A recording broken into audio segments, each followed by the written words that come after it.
বিশ্ব নবীকে কোরআন দিয়েছেন, নবীকে পড়েন। কোরআনই এমন এক কিতাব যা বুঝুক আর না বুঝুক তেলাওয়াত করলে মানুষের দিলের অবস্থার পরিবর্তন হয়ে যায়। বুঝলে যেমন অ্যাকশন হয়, আল্লাহর কোরআন যদি না বুঝেও তথাপিও অ্যাকশন ঠিকই হয়। হক্কানি পীর বুজুর্গের সহবতের মাধ্যমে লক্ষ লক্ষ চরিত্রহীনের চরিত্রের পরিবর্তন হইয়া দরবেশে রূপান্তরিত হয়েছে। আল্লাহ বলে, নবী ওরা যতই জ্বালা যন্ত্রণা লাগুক শরীর জ্বলবো জ্বলবো। ঠিক কিনা? এরা শরীর জ্বালা, এরা ইসলাম নারীর পক্ষে মুখের পক্ষে কথা বলা এদের উদ্দেশ্য না। যেমন আমাদের দেশের একদল আছে খালি কয় নারীরা ইসলাম ঠকাইছে, নারীদেরকে ইসলাম ঠকাইছে। বলে কেমনে ঠকাইলো, কোন বিধানে? একটা চ্যালেঞ্জ, একটা পয়েন্ট দেখাও যে এই পয়েন্টে নারীরা ইসলাম ঠকাই দিছে। বলে হ্যাঁ আছে। বলে কোনটা? বলি এই যে ছেলেকে দিল 8 আনা, মেয়েকে দিল বাবার সম্পত্তিতে 4 আনা, ঠকাই নাই? না ঠকাইছে না তো, 4 আনা যে দিছে বেশি দিলেছে, 8 আনার থেকে বড় ওইটা।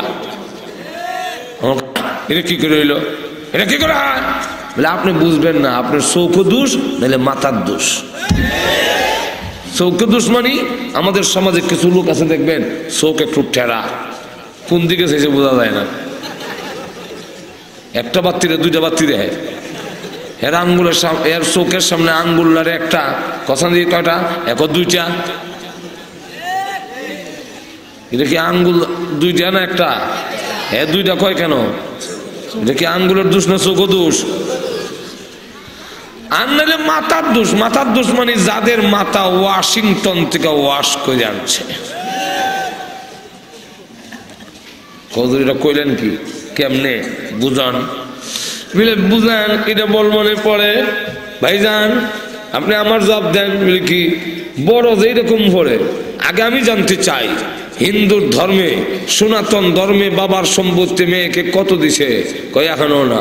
খ্রিস্টান ধর্মে কত দিল? এখনো না। ইহুদিদের ধর্মে বাবার সম্পত্তিতে মেয়েকে কত দিছে? এখনো না। বৌদ্ধ ধর্মে বাবার সম্পত্তিতে মেয়েকে কত দিছে? কয় আনা? বলে এখনো নাই। হিসাব। ইসলাম দিছে কত? আপনি ধরে কর না। ইসলাম দিছে, ইহুদি ধর্মে এখনো নাই, খ্রিস্টান ধর্মে এখনো দিল না, বৌদ্ধ ধর্মে এখনো দিল না, সনাতন ধর্মে এখনো দিল না। ইসলাম সারা দিয়েছে। এরপরও যারা চিৎকার দেয় ইসলাম নারীরে দেয় নাই দেয় নাই, এতে বোঝা যায় এদের মতলব ভালো না। নারীর পক্ষে কথা বলা উদ্দেশ্য নয়, আসল উদ্দেশ্য হলো ওরা ইসলাম সহ্য হয় না।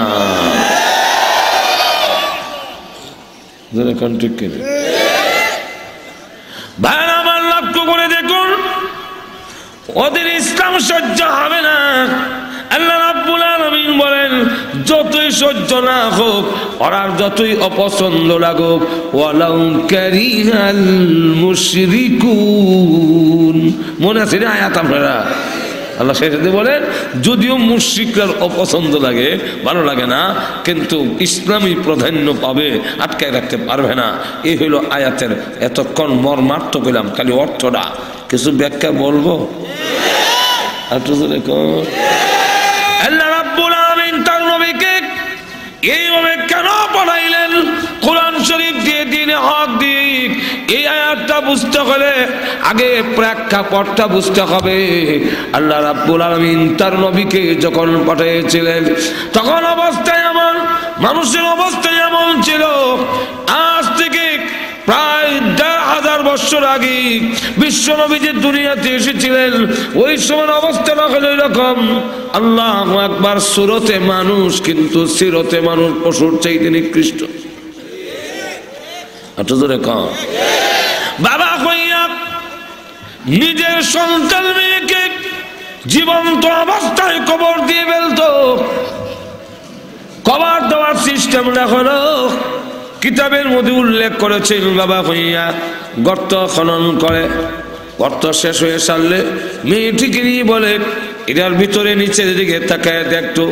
বাবার কথায় ছোট্ট মেয়েটা যখন মাথা নিচু করে গর্তের দিকে দেখে এমনি পিছন দিক থেকে তারা ধাক্কা মেরে দিত, গর্তের মধ্যে পড়ে মাথা পেরে যখন রক্তাক্ত হয়ে যায়, আর্তনাদ করে আব্বা বাঁচাও বাঁচাও, আমি কি অন্যায় করেছি গো, কি অপরাধ করলাম, কোন অপরাধে আমাকে মারলে?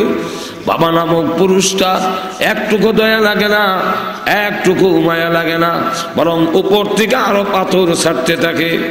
এই পাথরের আঘাতে আঘাতে একবারে কবর দিয়ে ফেলে মেয়েগুলোকে এইভাবে যখন হত্যা করা হতো, আল্লাহ রাব্বুল আলামিন আয়াত নাযিল করে বলেন, ওয়া ইদাল মাউউদাতু সুইলাত বিআইয়ি যামবিন কুতিলাত। কিয়ামতের দিন ওই নবজাত বাচ্চাকে জিজ্ঞাসা করা হবে, তোমাকে জিজ্ঞাসা করা হবে না, তাকে জিজ্ঞাসা করবেন না। আল্লাহ রাব্বুল আলামিন বলেন, ওই নবজাত শিশুকে যাকে খুন করা হয়েছে তাকে জিজ্ঞাসা করা হবে, বলো বিআইয়ি যামবিন কুতিলাত, কোন অপরাধে তোকে হত্যা করেছে? যে অপরাধ করলো তাকে জিজ্ঞাসা করা হবে না কেন? বাচ্চারে জিজ্ঞাসা করা হবে কেন? অপরাধীকে ভালো করে পাকড়াও করার জন্য, খুনিকে না জিগাইয়া যে নিহত হয়েছে তাকে জিজ্ঞাসা করা হবে। অনেক সময় যাকে কাকু অপরাধীকে ধরতে হইলে যে মারছে হেরে না জিগায়, যারে মারছে হেরে জিগায়। একটু জোরে কম। এই হলো বাবার অবস্থা। মেয়েটিকে এইভাবে হত্যা করি, ছেলেগুলোকে তরবারির আঘাতে দ্বিখণ্ডিত করে ফেলতো। আল্লাহ এখানে আয়াত নাজিল করে বলেছেন, ওয়ালা তাকতুলু আওলাদাকুম খাশিয়াতা ইমলাক। আল্লাহ রাব্বুল আলামিন বলেন, তোমরা দরিদ্রতার অভাবে কেমনে লালন পালন করবো এই চিন্তায় তোমার ছেলেকে কতল করো না, তোমরা তাকে কেটে ফেলে দিও না, হত্যা করো না। আল্লাহ বলেন, নাহনু নারযুকুহুম ওয়া ইয়াকুম, তোমাদের রিজিক আমি আল্লাহ দিই, তাদের রিজিক আমি দিই, তাকে মারার দরকার নাই। আল্লাহ নবী বলেন, ইল্লামা তুরযাকুনা ওয়া তুনসারুনা বিযুআফাইকুম, তুমি যে দুর্বল বাচ্চারা লালন পালন করো এই কারণে আমি আল্লাহ তোমাকে রিজিক আরো বাড়ায়া দেই এবং বিভিন্ন বিপদ থেকে আমি মহান আল্লাহ তোমাকে সাহায্য করি। আমার লক্ষ্য করে দেখুন, ওই বাবা নামের লোকটার চরিত্র যদি এমন হয় একটুকু দয়া মায়া আসে না। যুবকদের চরিত্র হলো নারী ইজ্জত নষ্ট করে, নারীর সতীত্ব নষ্ট করে দিয়া ওই নারীকে গুড়া লেজের সঙ্গে বেঁধে দিয়া গুড়া হাঁকায়া দিলে জমিনের সঙ্গে আছাড় খেয়ে মেয়েটার হাড্ডি ভেঙে চুরমার হয়ে যেত। আর্তনাদ করতো, বাঁচাও বাঁচাও বলে, কিন্তু বাঁচাবে দূরের কথা, আনন্দ উল্লাস করে আর বলে নারীর দেহ ভোগ করলাম, নারী কেমনে মরে সেটাও আমরা দেখলাম, হা হা হা। এটা কি খুশির বিষয়?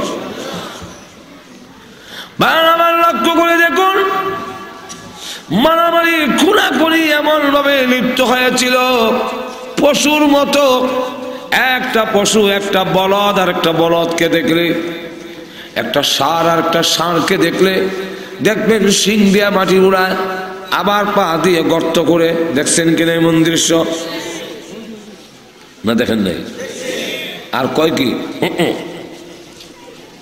এটা কি কইছে? এই দৃশ্য দিয়ে কি করলো? শিং দিয়া মাটি উড়ায় আর পাও দিয়ে গর্ত করে। এর অর্থ হইল তোরে এইভাবে হারাইয়া মারবো, আর গর্ত যে করছি এটা তোর কবর।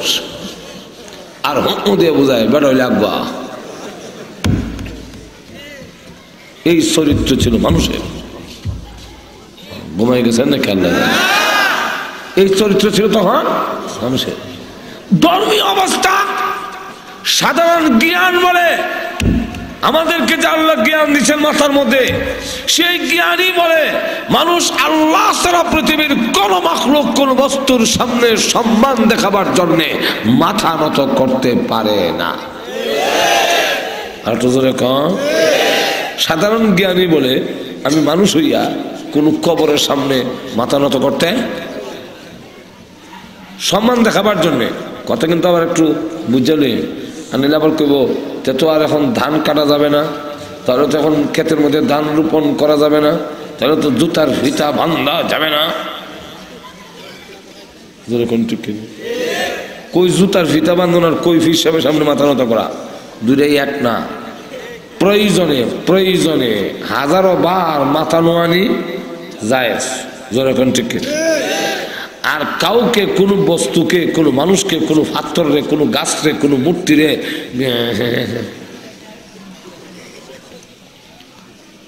সম্মান দেখাবার জন্য মাথা নত করা শিরিক। আরো জোরে কন সওয়াব না গুনাহ? আরো জোরে কন সওয়াব না গুনাহ? এখন লক্ষ্য করে দেখেন এই পরিস্থিতি হয়েছিল, এই পরিস্থিতিটা কেন হয়েছিল? 100% 100 যে লোক লেখাপড়া জানে না এরকম না, তখন সময়ের সংখ্যায় কম হইল। কিছু লোক সাহিত্য চর্চা করত, বাজারে গিয়ে কবিতা আবৃত্তি করত, কবিতার প্রতিযোগিতা হইতো, সাহিত্য চর্চা ছিল, যদিও মেজরিটি বেশিরভাগ হইল লেখাপড়া জানে না, মূর্খ। কিন্তু কিছু লোক তো জানে। এরপরে এই অবস্থা হইল কেন? এই অবস্থা হওয়ার একটা মাত্র কারণ যে আমাদের নবীর থেকে নিয়ে হযরত ইসমাইল আলাইহিস সালাম পর্যন্ত, ইসমাইল আলাইহিস সালাম থেকে নিয়ে আমাদের নবী পর্যন্ত এই মাঝখানে বিরাট বড় একটা গ্যাপ। মক্কা নগরীতে আর কোন নবী আসে নাই। একটু ধরে কন, মক্কা নগরীতে আমাদের নবীর আগের নবী হলেন ইসমাইল আলাইহিস সালাম। যদিও নবীর সিরিয়ালে ঈসা আলাইহিস সালাম হলেন আমাদের নবীর আগের নবী, কিন্তু উনি তো মক্কা নগরীতে আসেন নাই, উনি মক্কাতে আসেন নাই, উনি এসেছেন ফিলিস্তিন। কথা বলছেন?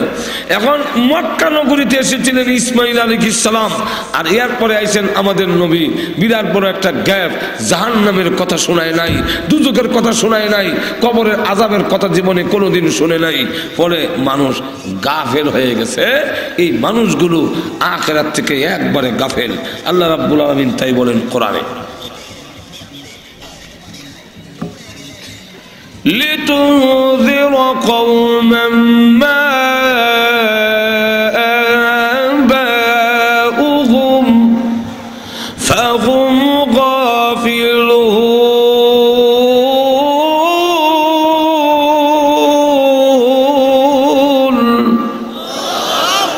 আল্লাহ রাব্বুল আলামিন বলেন, এমন একটি জাতিকে ভয় প্রদর্শন করার জন্য আপনাকে পাঠিয়েছি, যেই জাতির 14 গোষ্ঠীর বাপ দাদা 14 গোষ্ঠীর কেউ ভয় দেখাইছে।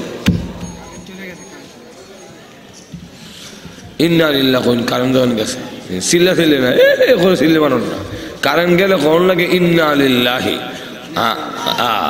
আর আইলে কখন লাগে আলহামদুলিল্লাহ। কি কখন লাগে? আলহামদুলিল্লাহ। আপনারা আবার উঠছেন না অন্ধকারের মাঝখান দিয়ে, আর নাই জেনারেটর নাই, ও মাই গলা ব্যাটারিও নাই, দেন দেখো বাতি না থাকলো আওয়াজ থাকলো না। ইয়া আল্লাহ,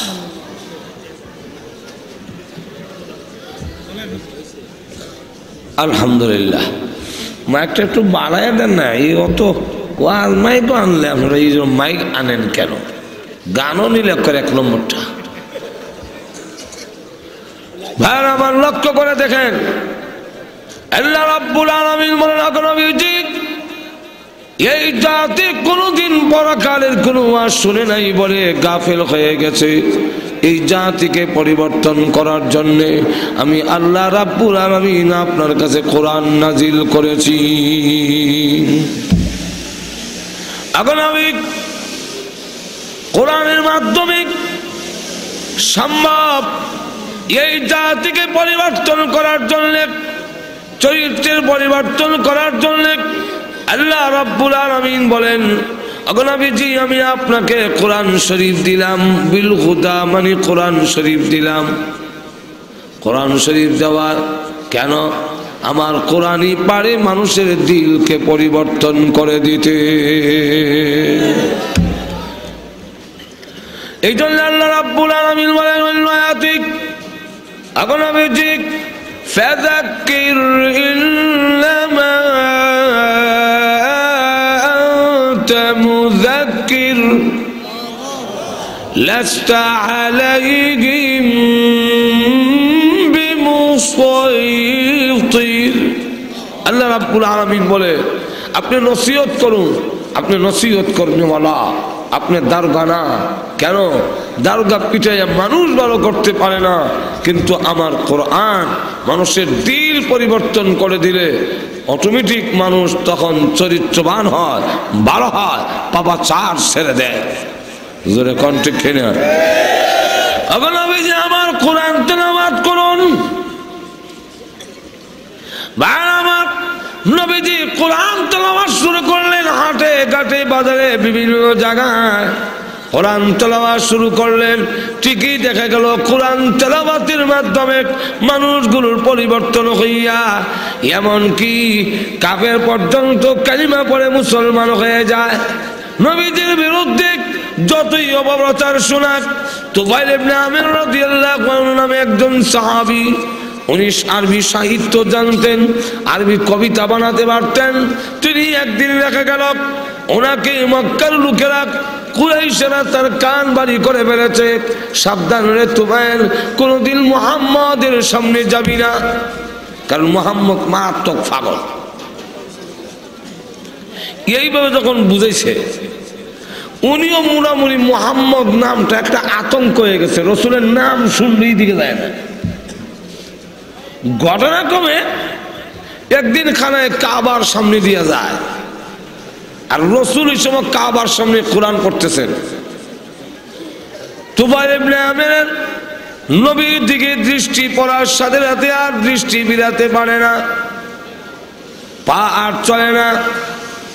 এবার ডাক দিয়ে বলে, হে কুরাইশরা, মনে হয় খানায় কাবার সামনে আল্লাহর পক্ষ থেকে কোন ফেরেশতা নাযিল করেছেন।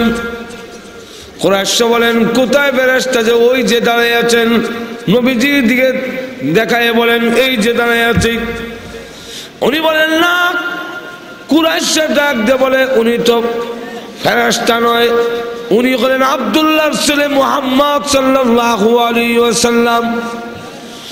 এমনি তুফাইল ইবনে আমির রাদিয়াল্লাহু আনহু বলেন, এই সুন্দর নুরানি চেহারা, যার চেহারার আলোতে কাবা ঘরের দেওয়াল আলোকিত হয়ে গেছে, ওনাকে আমার এতক্ষণ পর্যন্ত, এতদিন পর্যন্ত কাফেররা বুঝেছে উনি পাগল না। এই সুন্দর চেহারায় প্রমাণ করে এই লোক কোনদিন পাগল হইতে পারে না। আবার দিকি পড়ে একটু শুনি। কুরআন শরীফ পড়ার আকর্ষণ আগেও আছিল, এখনো আছে, ভবিষ্যতেও একটু জোরে কম। কিন্তু আমরা এখন সমস্যা হয়েছে, কুরআন বাদ গেছে, গজল লইছে, গজল আর গান, গীত, সঙ্গীত। একটু জোরে কর না। ওয়াজে গেলে গিয়া দেখবেন মাশাআল্লাহ, যে গজল গাইতে পারে, গান গাইতে পারে, এরই মূল্যায়ন বেশি। ধর আরো 30,000 টাকা দিয়ে আনবো, গজল গাইতো, গজল গজল, আকাশে তো লক্ষ তারা অন্ত। যেরকম ঠিক কিনা? আমি জিজ্ঞাসা করি, বিশ্ব নবী কি গজল লই আইছিল না কোরআন লই আইছিল? আজকে কোরআন আমাদের কাছে তেলাওয়াত নাই, গান গজলে ভরে গেছে। আমরা কি কম? আরো ধরে কম। আল্লাহ, আরো কি হয়েছে জানেন? আগে ঢাকা থেকে সিলেট, ঢাকা থেকে চিটাগাং যেতে গেলে মাঝখানে যতগুলো ফেরি পড়তো, ওই ফেরিগুলোর মধ্যে দেখতাম কানা, ল্যাংড়া, লুলা, 27 ইঞ্চি, 28 ইঞ্চি, 26 ইঞ্চি। এক একজনে বইয়া যে জিকির করে, যেমন বোঝা যায় কয়েক আওয়াজে একবার কয়েক রকমের আওয়াজ। আল্লাহ আল্লাহ।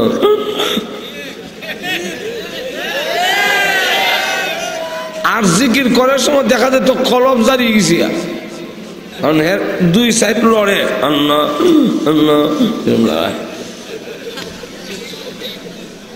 ব্রিজ হয়ে যাওয়া এরা হন যাইটুকু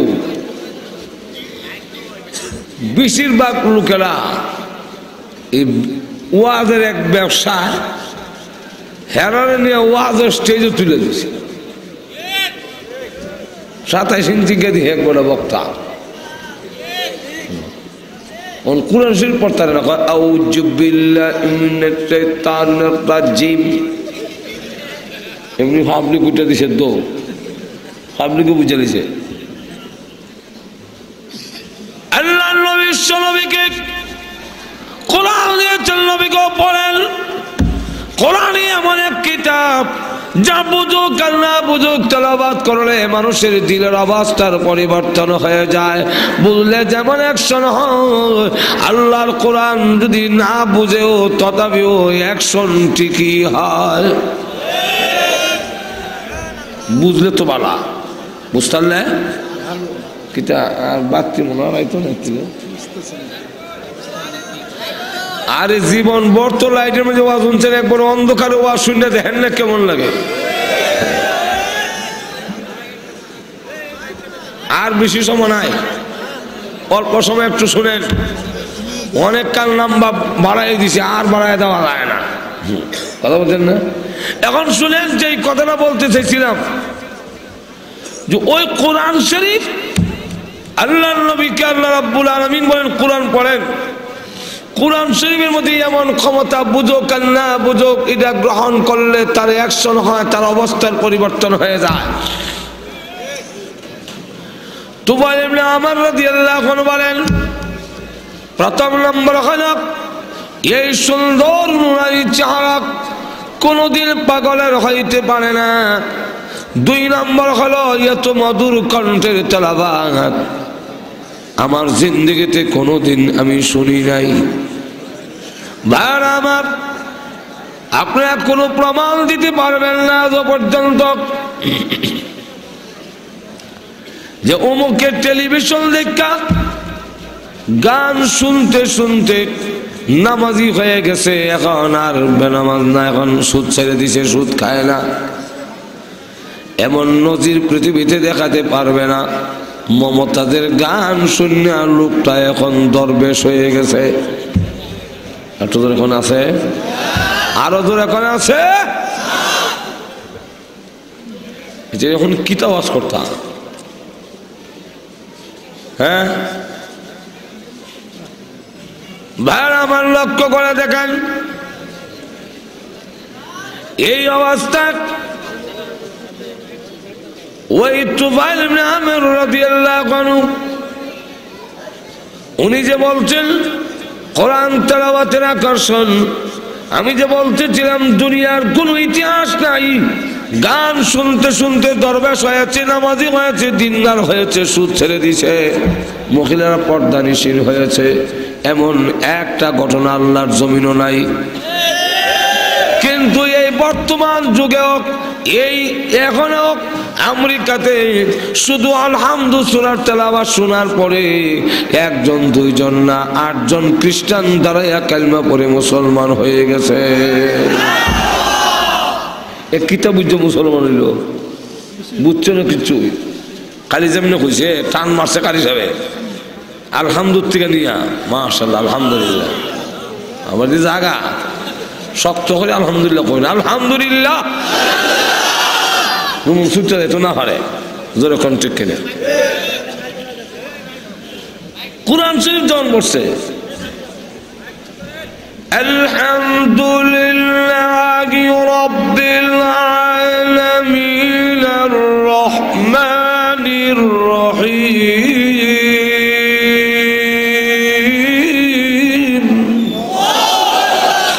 এক টানে বেড়া মালিক ইয়াউমিদ্দিন ইয়াকা নাবুদু ওয়া ইয়াকা নাস্তাঈন পর্যন্ত এক শ্বাসে কইয়া যখন ছেড়ে দিছে, ওই এক মা বলো খ্রিস্টান 80 জন সাইডে যারা রইছিল এরা কিন্তু আমরা মুসলমান হয়ে গেছি, মুসলমান হয়ে গেলাম। ও ভাই, কোরআনের আকর্ষণ এখনো আছে, আগেও আছে, এখনো আছে। আমার সমাজে কিছু লোক আছে এরা আবার কয় কোরআন না বুঝা পড়লে কি আর সব হইতো। এটা পণ্ডিত না, এটা রকম মূর্খ পণ্ডিত। এটা আমরা দেশের ভাষা হয় টেট না। ঘুমাই গেছে আরো জোরে কান। লক্ষ্য করে দেখেন আমাদের সমাজে অনেক জিনিস আছে না বুঝলে অ্যাকশন ঠিকই হয়। এক লোক মাহফিলে বসে ওয়াজ শুনতেছে এক সাইডে দিয়া, তো মশা কামড়ায়, মশা কামড়া তাবাইয়া কত মারবো, আর তাবা তো দিতে হয় কামড় দিয়া সামলে। মশা কামড় মার তাবা তো আগে হয় না, হয় কামড়ের ফলে যেরকম ঠিক কিনা। এই জন্য একটা গাছ উঠে আনছে, মশা দৌড়ায়, কিন্তু ওই গাছটা যেখানে লাগে সেখানে চুলকায়। তার জন্য জিজ্ঞেস করে ভাই কি আনছো এটা, তুমি চুলকাও কেন? কো ভাই বুঝতে পারলাম না, এই যে গাছটা আনলাম এটা যেখানে লাগাই এখানে চুলকায়। এই লোকটা কয় এটা তো সুটটা গাছ নিয়ে আসছো, সুটটা গাছের মধ্যে ক্ষমতা দেওয়া, বুঝো আর না বুঝো লাগাইলেই এই ক্ষমতা কার দেওয়া? আর জোরে আওয়াজ দিয়ে বলেন কে দিয়েছে? সুটটা গাছটা আল্লাহর সৃষ্টি, ইডার লাগাইলে যদি চুলকায়। কোরআন শরীফ আল্লাহর সৃষ্টি নয়, আল্লাহর সিফত, আল্লাহর অংশ। আর তো জোরে কর, এটাও বুঝান না বুঝো গ্রহণ করলে অ্যাকশন হবে। আর তো জোরে কর। আর গান গজলে খালি রিয়েকশন হইব, গুমরা হইবা। এক লোক আমি ওয়াজ করতেছি, এরকম পর্দার আলে মেয়ে লোক শুনছে, আমার পরে এক লোক দিছে, ওই লোক টান মারছে গানের তারা। যেই গজল তার গজল বলার যদি গান যদি এরকম হয় যার মধ্যে আল্লাহর কথা নাই, প্রশংসা নাই, নবীর প্রশংসা নাই, আখিরাতের দিকে ধাবিত করে না, এই জাতীয় কথা যদি হয় এই গান হারাম। যেই গানের তার বলার ভঙ্গি এবং তার বলার যে নিয়মটা, এটা যদি আরেক গান, ওই গান যেই গান মানুষকে গুমরা করার জন্য, যে গান মানুষকে জান্নাতের পথ থেকে সরাবার জন্য আবিষ্কার করা হয়েছে, সেই গানের তালে তালে যদি হয় তাহলে কুরআন শরীফ পড়লেও জায়েজ হবে না, দুরূদ শরীফ পড়লেও জায়েজ হবে না। কেউ যদি পড়ে আলহামদুলিল্লাহি রাব্বিল আলামিন রে আল্লাহ যাই দিব একটু বলে তো, এইভাবে যদি যায় না দুরূদ আর আরবি আল্লাহুম্মা সাল্লি আলা সাইয়্যিদিনা মুহাম্মদ হায়রে নাবিয়ান, তামসা করলে জায়েজ হবে না। আমরা দেশে এক শ্রেণীর লোক আছে, এরা দেখায় যে কম রবির মোহাব্বত, কিন্তু আসলে মোহাব্বত না, এরা একটা বাটপারি। হ্যাঁ, যখন ছন্দের তালে তালে নবীর দুরূদে পড়ে, এটা ছন্দে ভুল, দুরূদ ভুল। ছন্দ যখন বদলায়, ছন্দের সুর যখন বদলায়, দুরূদের সুরও বদলায়। যখন ঠিক কিনে এক জায়গায় দেখি বলতেছে নবীজিকে তাজিম করা, নবীজিকে তাজিম করা মুমিন লোকের নিশানা, তুয়াজিরুহু তুয়াকিরুহু আল্লাহ পাকের ঘোষণা। আল্লাহুম্মা সাল্লি আলা সাইয়্যিদিনা মুহাম্মদ নবিয়ানা শাফিয়ানা নবিয়ানা শাফিয়ানা মাওলানা মুহাম্মদ। আল্লাহুম্মা মেঘের লাগাইছে না বেলার মধ্যে হজরে কন্ট্রিক কেন নবীর দুরূদ এইভাবে হরার লাগে কে কইছিল তোমারে সাইয়্যিদিনা হজরে কন্ট্রিক কেন। দেখুন সুর যখন বদলায় দুরূদ বদলে। দিবানিশি মনরে আমার আর দিও না যন্ত্র করুণা হাইরে দয়াল যদি এইগুলো যেমন হাইরে কইছে বাংলা দুরুদ কয় আমরা বিশ্বাস না করলে আমার কাছে ক্যাসেটের প্রমাণ সহ দেব আল্লাহুম্মা সাল্লি আলা সাইয়্যিদিনা মুহাম্মদ হাইরে নাবিয়ানা আমি জিজ্ঞাসা আমি হাইরে বাংলা দুরুদের মাঝখানটা করতে ঢুকেছ যখন ঠিক না হয়তো আপনারা বুঝবেন না আমরা নবীর মহব্বত নাই এর বলে মহব্বত বেশি আমি বলে মহব্বত হলে কি বেশি এইরকম উল্টা হল্টা কম করে কোনো নিয়ম কারণ নাই কোন নবীর শানও কইতাম কি এর আবার নিয়ম কারণ যেমন এমন সেমন কম বুঝিনি করবা তাই আমি বললাম তার করে দিই ইমাম সাহেব এবার কবে আমি আল্লাহর আশেক আল্লাহর মহব্বত আমিও আলহামদু করব আলহামদুলিল্লাহি রাব্বিল আলামিন রে আর-রাহমানির রাহিম মুসল্লিরা কবে ইমাম সাহেব ঈদ কি বলা আরম্ভ করছেন হাইরে আর রহমান কই ফেলেন বলে এগুলো বুঝবো না এটা আশেক মাসকের কারবার বলে আশেক মাসকের কারবার না হাইজলামি আরম্ভ করছেন মিয়া কুরআন শরীফ ভাবে তোমার হাইজলামি হয় আল্লাহর নবীর দরুদ পড়া সব কিন্তু দরুদ নিয়ে হাইজলামি করা বেয়াদবি ছাড়া কিচ্ছুই হয় না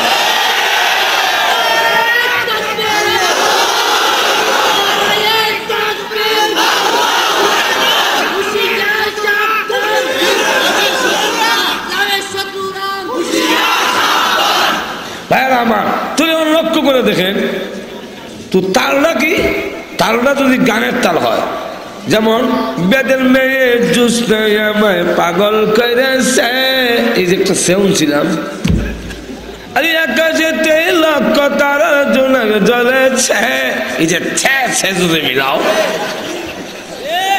যেরকম তো কিনে ভালো কথা বললেও জায়েজ হবে না আর একটু জোরে কম ওই অ্যাকশন নাই রিঅ্যাকশন হইব পর্দার আড়ালে যে মেয়ে লোক বই দিছি টান দিছে কি করে বলবো সাবধানে তাকিও নারী পর্দার আড়ালে সাবধানে তাকিও নারী পর্দার আড়ালে হাদিসে হারাম বলছে দেখিলে হাইরে হাইরে কয়ে যে দিছে গুতা মেয়ে লোক যে পর্দার আড়ালে আসিল এক মহিলা পর্দা টান্দা ছিঁড়া হয় মুল্লাটারে দেখে লই তোর অ্যাকশন হয়েছে না রিঅ্যাকশন হয়েছে আর তুই তোরে কন অ্যাকশন হবে না রিঅ্যাকশন হবে ও মুসলিম জাতি কোরআন গ্রহণ করো কোরআন তোমার রং পরিবর্তন করে দিবে ঘরের মধ্যে বরকত নাজিল হবে কোরআন ছাড়লে কেন জোরে কন ঠিক না ঠিক না সাহাবায়ে কেরাম আগের মুসলমানরা কোরআন গ্রহণ করে সম্মানী যেরকম ঠিক আর আমরা আজকে কোরআন সাইরা বেইজ্জত যেরকম ঠিক কিনে বাদশাহ আলমগীরের বাড়ির সামনে এক ভিক্ষুক বলবো আর কয়েক মিনিট কইতে কইতে তো 2 ঘন্টাই কাছে দিয়েছি আর কি না আর না হ্যাঁ না লক্ষ্য করে দেখেন আল্লাহ বাদশাহ আলমগীরের বাড়ির সামনে এক ভিক্ষুক গিয়া কয় আরে আপনি আবার মোবাইল ধরেছেন কেন লক্ষ্য করে দেখেন বাদশাহ আলমগীরের বাড়ির সামনে গিয়া যা পনা বাড়িতে আছেন আমি একজন ভিক্ষুক 3 দিন ধরে খাই না বড় ক্ষুধার্ত খাওয়ান দিবেন বাদশাহ আলমগীর তো খুব নেককার মানুষ খুব বুজুর্গ ছিলেন আলেম ছিলেন বলছেন না উনি কয় আমার দেশের জনগণ একজন খায় না 3 দিন হয়েছে আর আমি খাবো মানাকে খাওয়ানো হারাম দিছে উঠে দো গিয়া দেখে মাথার মধ্যে প্লেট বিড়াল কুরমা বুলা মুরগির রোস্ট ঘি দিয়া ভাজা সুগ্রান মুখরিত উন্নত মানের মিষ্টি কিরে তুই বানানা ভাগর কজি আমি ভালো তুই বললি না খাস না হ্যাঁ 3 দিন ধরে খাই না 3 দিন ধরে খাস না তো তোর মাথার দিয়ে খাও এখান থেকে মুখে দে কবে আর দুই মাফ করবেন আমার মাথার যে খাও না আমার তো স্মরণই নেই তার ইয়াদ নাই নিজের মাথা খাওয়ানো লইয়া ঘুরে ভিক্ষু কইয়া ঘুমাই গেছেন না খেয়াল না বাদশাহ আলমগীর বলেন ওই ভিক্ষুক যেভাবে নিজের মাথায় উন্নত মানের খাবার রেখে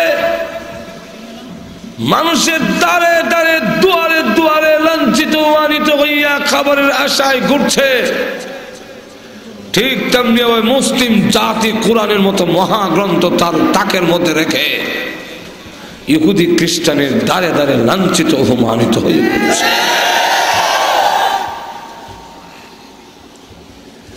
আল্লাহ রাব্বুল আলামিন বলেন এই অসভ্য বর্বর জাতিকে পরিবর্তন করার জন্য হুয়াল্লাযী আরসালা রাসূলাহু বিল হুদা কোরআন দিলাম আমার নবীকে কোরআনের মাধ্যমে ঠিকই অসভ্য জাতিকে পরিবর্তন করে মাত্র 23 বছরে বেশি দিন লাগে নাই মাত্র 23 বছরের ভিতরে একটি জাতির অবস্থার পরিবর্তন করে সক্ষম জাতি উপহার দিয়েছেন আর তো জোরে কম অভাব দূর করে দিয়েছেন কোরআনের ঘোষণা যে দিয়েছিল কোরআন মেনে নাও আল্লাহর বিধান মেনে নাও আল্লাহ রাব্বুল আলামিন তোমাদের অভাব দূর করে দিবে খুনাখুনি বন্ধ করে দিবে ভাইরা আমার আমাদের একটা ধারণা ভুল ধারণা জন্মিছে ভুল ধারণা কি আমরা মনে করি কোরআন শরীফ মাদ্রাসা শিক্ষা জানাজার জন্য মাদ্রাসা শিক্ষা কবরের জন্য মাদ্রাসা শিক্ষা কোরআনের শিক্ষা কিয়ামতের মাঠের জন্য শুধু কিয়ামতের মাঠের জন্য কোরআন নয় শুধু কবরের জন্যই নয় শুধু জানাজার জন্য নয় কোরআন শরীফ এসেছে দুনিয়ার সমস্ত অন্যায় অনাচার বন্ধ করে দিয়ে একটি সুন্দর সমাজ উপহার দেওয়ার জন্যে কিন্তু এই ভুল ধারণার কারণে আমরা বালা ছেলেটা দেয় স্কুলও আর কানা ল্যাংরা লুলা ইমুন বেমারি পেশাব করতে গেলে ভায়ানা করে দেয় আর না হইলে এমন দুষ্ট গাছের উপরে 4 জন মুইতে দেয় কারণ আখেরাতের লেগে যখন দিতাম তো একটা বাধাটা দিই হাজরে কোন ঠিক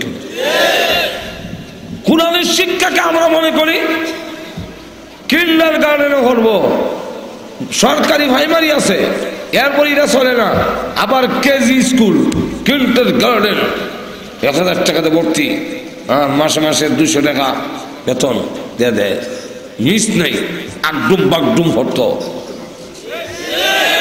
যেরকম ঠিক কিনে আর গ্রামের মক্তব 200 ছাত্র হুজুর একজন বেতন কত হুজুর 1800 টাকা সবসময় ফাইননি কোনো 2-3 মাস বাকি হতে আমার উপরে চান্দা পড়ছে 10 টাকা দেয় না 3 মাস হুজুর লম্বা লাড়ি বানাইছে হট কি বলবো যা মন চায় তাই হট এমনি শুধু বাচ্চারা আনাকুম টানাকুম সানাকুম যা তারা ছুটি কোরআন শরীফ কজন 50 জন আমরা কোরআন পড়ি এই আয় 10 জন করে আয় এক এক বেজে 10 জন কান 2টা 10 জনের ঘরে করতে গ্রন্থ যেমন পয়সা এমন পড়া 10 জনে পড়লো যার যা মনে চায় তাই হলো কারণ 2 কান দিয়ে 10 জনের ঘরে করতে শুনবো আমি এক মক্তবের কোরআন গিয়ে খারেছি কি পড়ে দেখি তো শুনি আল্লাহ আমার শূন্য মাফ করো আল্লাহ তোবা হয়ে আগে গাদি বল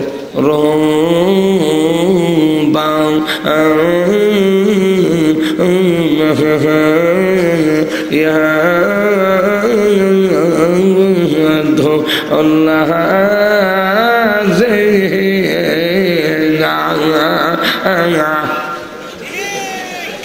ইজাতের খতম করছে আপনার ছেলে এই জাতীয় খতম করছে আপনার মেয়ে, আর গর্বের সাথে বলেন 3 খতম করছে। আল্লাহ বলেন কি জাতের খতম করছে আমি জানি। এই জাতের খতম দিয়া, এই জাতের তেলাওয়াত দিয়া, এই জাতের কোরআনের মধ্যে বিশ্বাস দিয়া বসের মাঠ থেকে বাঁচতে পারবা না, বারাক ওবামার মাঠ থেকে বাঁচতে পারবা না। ওস্তালাত্তি খাইবা সন্দেহ নাই, কোরআন গ্রহণ করে দেখো, আমি স্বয়ং আল্লাহ তোমাদের জিম্মাদার হয়ে দেব। এরপরে গজব যে কেলে গিয়ে যেরকম ঠিক কিনে গজব যে কেন আসে কোথায় কেলে কিন্তু মুসলমানের হত বিপদ। এই মুসলমান কোরআন হলো তুই জানো না, আর তুই কেন না?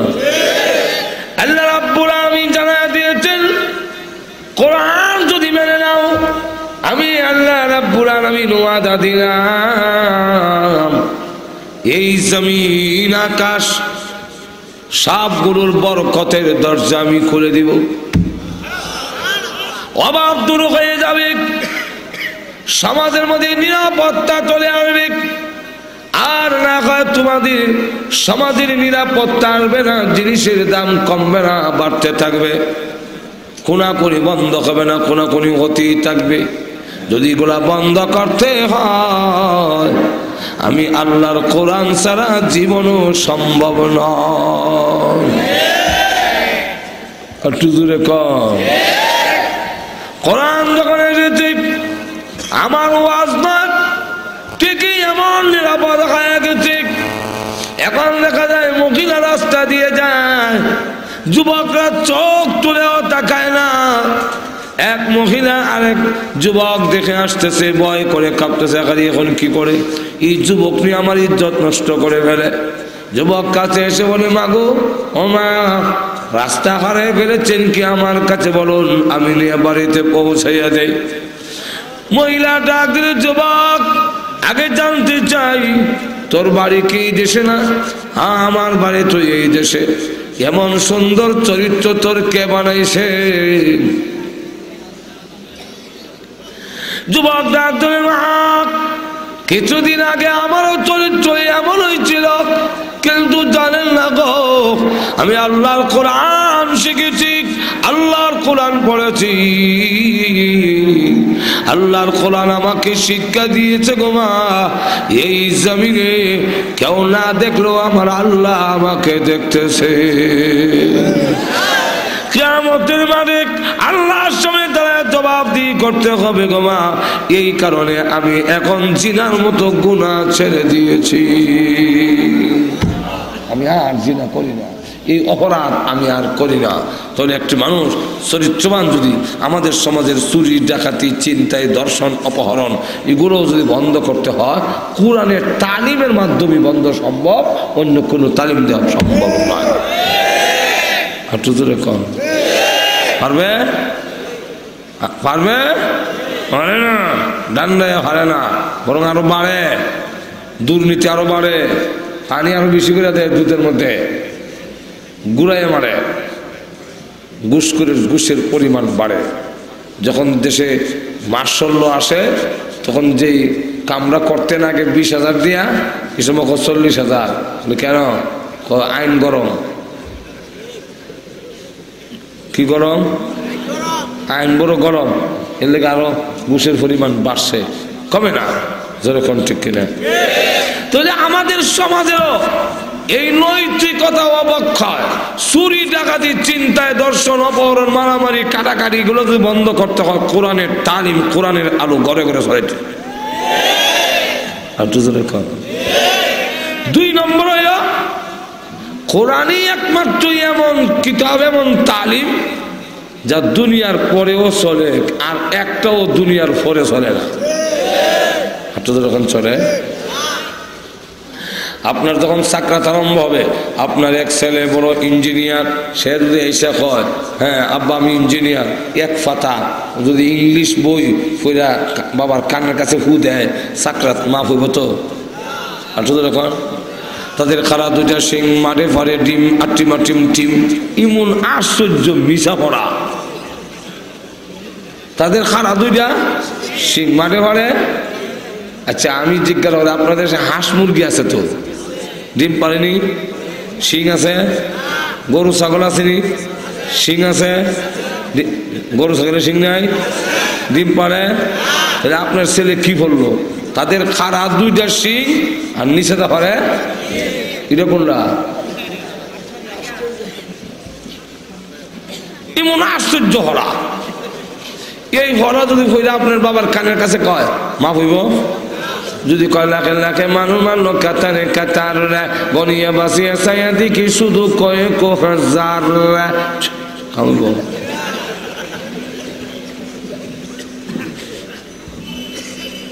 কোনো কিছু কাজ হবে না। কিন্তু আপনার ছেলে ছোট বাচ্চারাও যদি কি আপনার কানের কাছে পড়ে, আল্লাহর নবী বলেন কানের কাছে পড়লো ইয়াসিন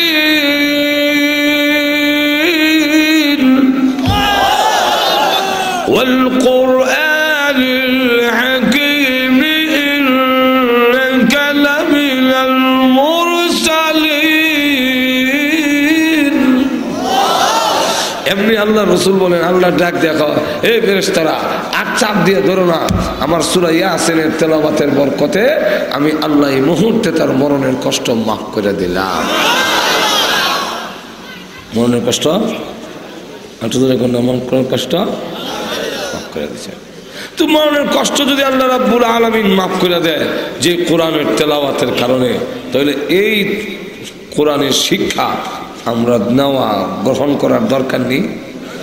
আর একটু ধরে নিজের ছেলে যদি জানাজার নামাজটা পড়াইতে পারে, আল্লাহ অন্যরা দিয়ে পড়াইবেন কাজ নেই, নিজে পড়াইলে নিজের ছেলে আল্লাহু আকবার। এখন দেখে সন্তান খালি কাঁপে, যে জানাজা পড়া আর চোখ দেখানি। আল্লাহ জিজ্ঞাসা করেন এই ফেরেশতারা এরা এইভাবে কাঁপতেছে কেন? মনে করে আর দিকেও করে না। আল্লাহ ওই যে মরাটা এটার ব্লাড এর শরীরে আছে, ব্লাডে আছে, ঘুমাই গেছেন। আর আসলে হ্যাঁ নাচার কারণ হইল আব্বার সামনে, আব্বার ইতিহাস তার চোখের সামনে বেশি উঠছে। জোরে কণ্ঠে কেনে, আরে আব্বা স্টেশনে নামলে দেখতাম স্টেশনে আপনি আমার জন্য দাঁড়ায় রয়েছেন। আবার বিদায়ের সময় আব্বার ছেলেরে গাড়ি তুললে গাড়ি ছেড়ে দিল, আব্বা যায় না, গাড়ির দিকে ছেয়া চোখের পানি ছেড়ে দিয়ে কাঁদতে থাকে। আর আজকে আপনি প্যাকেটের ভিতরে চলে গেলেন, আব্বার কথা যখন মনে হয়ে গেল, মার কথা যখন মনে হয়ে গেল, তখন চোখের পানি ছেড়ে দিয়া কান্দে। এই পরিস্থিতিতে আল্লাহ ডাক দেয়া কয় যে তোমরা সাক্ষী থাকো, এ সালাম পিরানোর সাথে সাথে আমি আল্লাহ তার বাবা অথবা মার জিন্দেগীর সমস্ত গুনাহ মাফ করে দেব। পৃথিবীর থেকে বিদায় হয়ে গেলে কবরের জগতে আপনার কোনো শিক্ষা মিক্ষা কবরও যাবে না, না যাবে? আর তো ধরে কান। কিন্তু যেই মাত্র কবরে গেছেন, কবরে যাওয়ার পরে তাকায় দেখে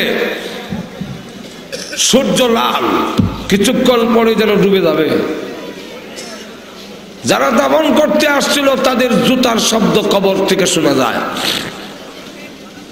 এই পরিস্থিতিতে দুইটা পা চোখে দেখা যায় না, সেখানে গিয়ে আসছে চাপ দেওয়ার জন্য, দাতা দিব। যেই মাত্র চাপ দিবে চিৎকার, এমনি লক্ষ্য করে দেখে এক পাখি তার কবরের ভিতরে ঢুকে পড়েছে, বুকের উপরে বসে পড়েছে। আর ডাক দিয়ে বলে ভয় করো না, দুনিয়ার সকলে তোমাকে ছেড়ে দিতে পারে, আমি তোমাকে কোনোদিন ছাড়ব না। ডাক দিয়ে বলে কাকু তুমি, হ্যাঁ পাখি তুমি কি পারবে কবরের চাপ প্রতিহত করতে? এই চাপ কি মেলাতে পারবে? তোমার কি এই ক্ষমতা আছে? তুমি সহত এই দুইটা পার একত্রিত হইয়া নিষ্পেষণ করে ফেলবে। এমনি পাখি ডাক দিয়া বলে তুমি আমাকে চিনতে পারো নাই, তুমি মনে করেছো আমি দুনিয়ার কোন পাখি? না গো, আমি আল্লাহর কোরআন পাখির সুরত ধরে তোমার কবরের ভিতরে ঢুকে পড়েছি।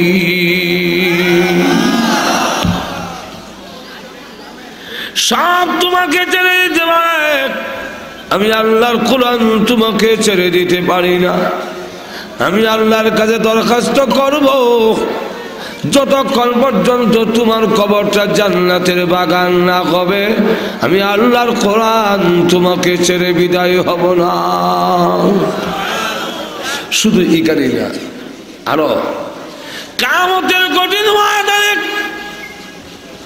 যেদিন মাও পরিচয় দিবে না, আব্বাও দিবে না, কেউ কারো পক্ষে যাবে না, কথা বলবে না। কোরআন শরীফ এমন ভাবে যারা করবে আল্লাহর সাথে, আল্লাহর সাথে কোরআন যেইভাবে যারা করবে, কোন নবীও এইভাবে যারা করতে পারবে না। কিয়ামতের কঠিন ময়দানে আল্লাহ সর্বপ্রথম লৌহে মাহফুজকে ডেকে বলবেন, লৌহে মাহফুজ রে,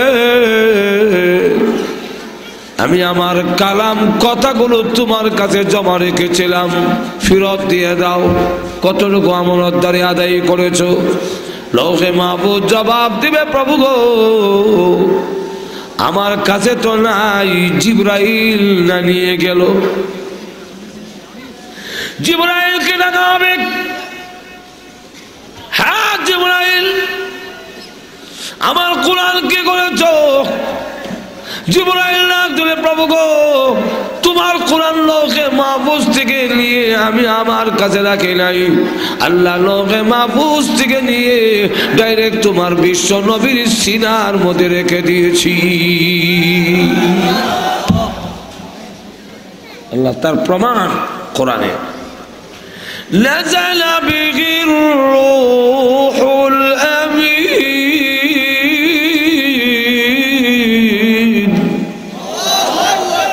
আলা কলবিকা লিতাকুনা মিনাল মুনযিরিন। আল্লাহ আলা কলবিকা, আই কলবে মুহাম্মদ সাল্লাল্লাহু আলাইহি ওয়াসাল্লাম, মুহাম্মদ সাল্লাল্লাহু আলাইহি ওয়াসাল্লামের সিনার উপরে আমি রেখে দিয়েছি। আল্লাহ ডাক দিয়ে বলবেন, বিশ্বনবী আপনার কাছে সিনার যে কোরআন রাখছিল, কদ্দুর আমানত দ্বারা আদায় করছেন, দেন। রাসূল কো, আল্লাহ আমি তো আগে আইছি, উম্মত আইছে পরে, ১৬ লক্ষ সাহাবীদের সামনে ভাষণ দিয়া কোরআন শরীফ আমি আমার উম্মতের কাছে ছেড়ে এসেছি। একটু ধরে কেন প্রমাণ আসেনি? একটু ধরে কেন আসেনি? রাসূল বলেন, তারাকতু ফীকুম আমরাইন লান তাদিল্লু মা তামাসসাকতুম বিহিমা, কিতাবাল্লাহি ওয়া সুন্নাত রাসূলি। আমি চলে যাই, দুইটা জিনিস রেখে যাই, একটার নাম আল্লাহর কিতাব, আর একটা হলো আমার হাদিস, আমার সুন্নত। আমি আর কাছে, হ্যাঁ উম্মত মুহাম্মদী, লাইনে দাঁড়াও, ফাইলে দাঁড়াও, জবাব দাও, কোরআনের কতটুকু জিম্মাদারি আদায় করছে। ইয়া আল্লাহ, কোরআনের পরিপূর্ণ জবাব দিয়া, জিম্মাদারির পরিপূর্ণ জবাব দিয়া জান্নাতে যাওয়ার ক্ষমতা কি আমাদের আছে?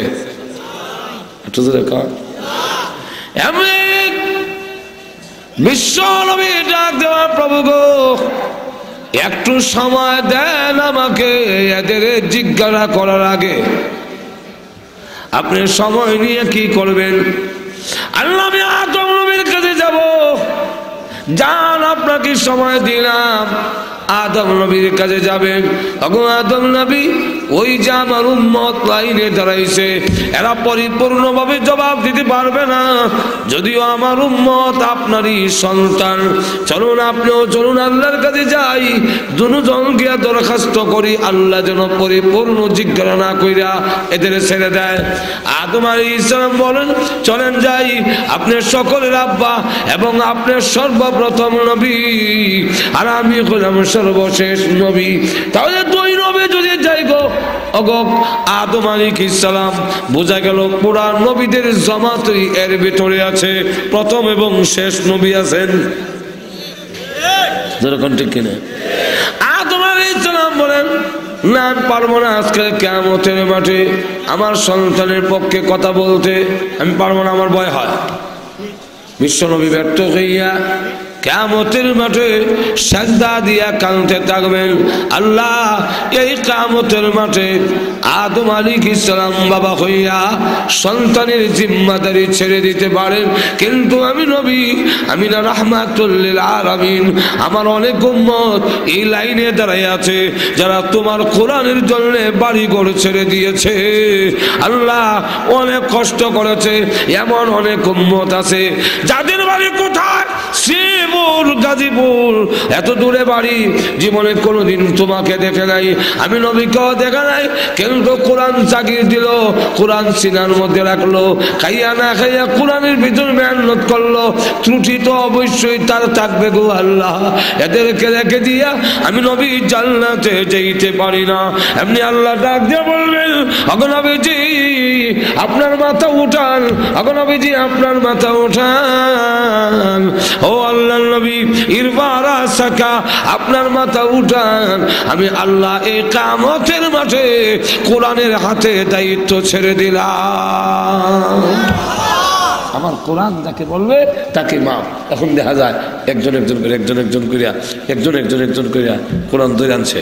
সবির আলী, দবির আলী, নসির আলী, কবির আলী, আব্দুল হত্তার, আব্দুর রহিম, এই যে আল্লাহ এরা কে এগুলা?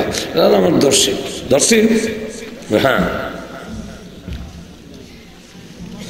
শোনো, এক একজনের নামে ৯৯টা কেস, সুতরাং আর সার দেওয়া যায় না। কোরআন তখন ডাক দিয়ে বলবে দুই কথার এক কথা, হয়তো মাপ দেন আর না হয় আমাকে অস্বীকার করেন। আল্লাহ বলবেন তুমি যে আমার কালাম তা অস্বীকার করতে পারবো না, অতএব তোমার দরখাস্ত মঞ্জুর করিয়া অপরাধীর জিন্দিগির গুনাহ মাফ করে দিলাম। সুতরাং কোরআন শরীফ আমরা ধরব, দুনিয়া এবং আখিরাত উভয়টাই আমাদের জন্য। দুনিয়ার একটি সুন্দর সমাজ যদি আমরা চাই, আদর্শ সমাজ যদি চাই, ভালো সমাজ যদি চাই, চুরি ডাকাতি চিন্তাই রাহাজানি দর্শন অপহরণ জঙ্গিবাদ সন্ত্রাসবাদ সকলবাদ মুক্ত সমাজ চাইলে কোরআন ছাড়া গঠন করা সম্ভব নয়। ২ নম্বর হইল পরকালেরও যদি জাহান্নামের আগুন থেকে বাঁচতে হয় কোরআন শিক্ষা ছাড়া বিকল্প নাই। আল্লাহ আমাদের সকলরে তৌফিক দান করুন। সকলে বলেন আমিন। ওয়া আখিরু দাওয়ানা আলহামদুলিল্লাহি রাব্বিল আলামিন।